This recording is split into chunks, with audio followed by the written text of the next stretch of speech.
So be mindful. I'm just trying to set up properly. So be mindful when you're doing this. If you're not going to wear a weight belt like we are right now, slowly go up with the weight, just so you know that you're not overstressing the lower back. Because remember, there is a lot of vulnerability in the lower back right now. It's another reason why you want to make sure the core is nice and tight, as well as tighten that lower back throughout the entire movement. Make sure you're keeping the hamstrings nice and activated the entire movement, because remember, we are overstressing those hamstrings. But remember to get that nice squeeze at the top of your movement. Very important.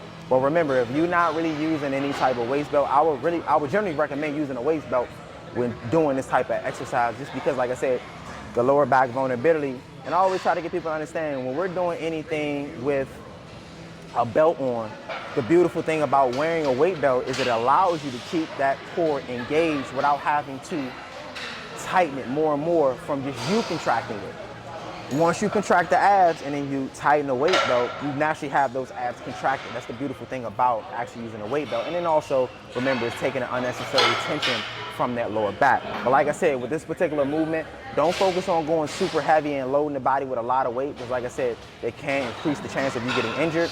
But do me a favor and make sure you try to work through the full range of motion and add a little bit of partial motions in there. A lot of people always like to clown people for doing partial reps, but partial reps actually do help develop and sculpt the muscle that you're trying to build. Very important to understand that.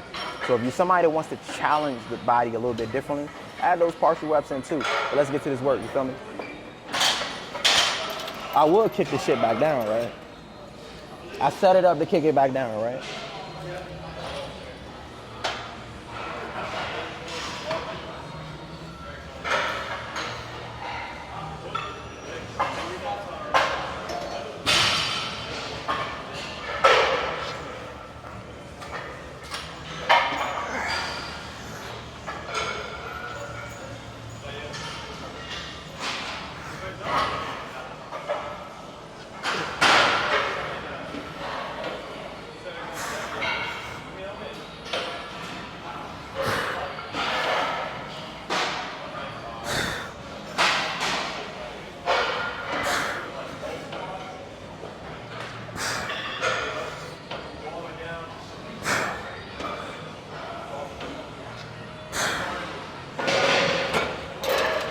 Yo. Oh, one underrated thing to do when you're starting to fatigue are those last 3, 4, 5, 6 reps. Get a little bit more explosive with your movement. The last 2, 3 reps, if you feel like you're really about to tap out and pass out, I would rather you go at a faster rate, or a faster pace is better to say. I would rather you go at a faster pace to get that rep out, more so to try to keep it slow. Unless you're really trying to completely fatigue the muscle. But let's get it. I didn't say I was tired. Oh, so now we lying. No, I didn't say I was tired. What the hell did you say just now?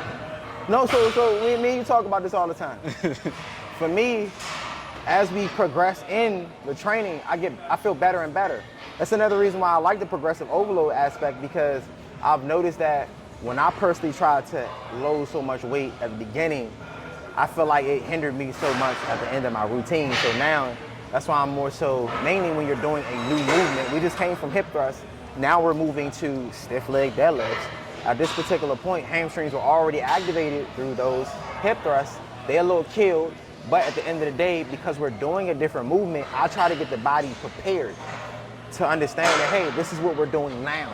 And that's another reason why I personally prefer a lot of progressive overload. And then, like I said too, it shows you when you should kind of scale back more so to keep moving forward. So a great example is, if I didn't really feel comfortable from the last set, we might do that last set again with the same weight and then progress if the body feels comfortable. I'm real big on how the body feels throughout the workout. I'm big on that. So if I've noticed that I put on a little bit more weight that I'm trying to lift, and then I do notice that I'm starting to feel tension that I shouldn't feel, I'm big to start backing away immediately. I'll stop immediately what I'm doing, I'll take the weight off, and then proceed from there. So that, like I said, this is another reason why I personally prefer progressive overload, because I've noticed that's something that's helped me build longevity for sure. Because everybody knows, yes, I've had those little minor minor injuries here and there, but they've never taken me out to a course that I'm missing a large amount of time from the gym.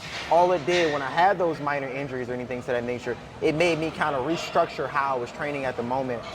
Like maybe I was going from heavy lifting to basketball, and because I love basketball, I start introducing movements that my body isn't ready for. Or it might be a point that I'm still in the process of overtraining and my body actually needs rest, and I do the basketball scenario, and then from there my body's saying, hey, back off, you're doing too much. So like I said, that's one of the main reasons why I'm more big on slowly going up with the weight more so than just jumping straight into the weight. I'm big on longevity. I'm only 32 years of age. I feel like right now this is the perfect time for us to be in great shape, and it's a lot easier for us to be in great shape now, but we still need to be aware and conscious of working towards longevity. We don't want to experience any type of injuries or any type of minor setbacks that, for one, we might have to deal with for the rest of our lives, because do understand, not all injuries are created equal. Some of us, from doing too much, we experience injuries that unfortunately keep us out of the gym for a long period of time, or we may not actually be able to perform the way we were performing before, or be able to move how we were able to move before. Because like I said, all injuries are created differently, and they should be assessed a little differently as well. But hey, we about to go back to this. It is what it is, man. Oh, another set loaded. What happened? Another set loaded, you feel me?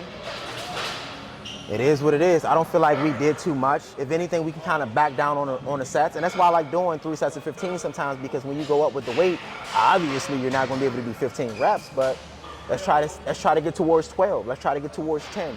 And this is why, like I say, at the top of the set, I'm more of a as many reps as possible kind of guy, because it might be a point that the body is well rested, that it can max out 20 reps that you never thought you could do. But because of the 3 sets you did before, you did your top set, your body ready to get that work done. You feel me? But let's get it.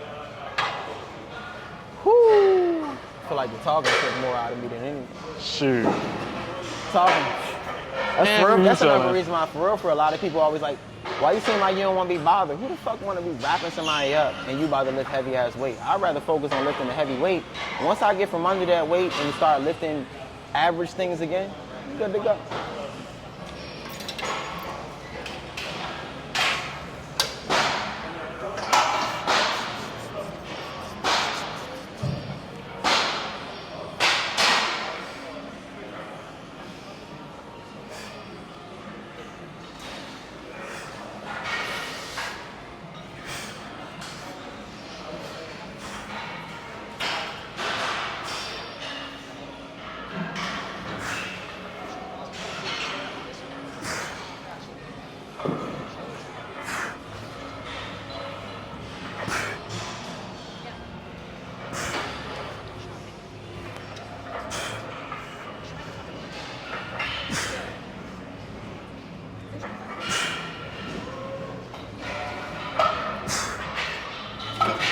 See, that's a great example of how you know you can still progress up with the weight.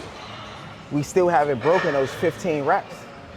Once you start breaking the 15 reps, when you want to do 10, can barely do 8, you know we've taxed. But right now, 15 wasn't too bad. We're gonna do another plate.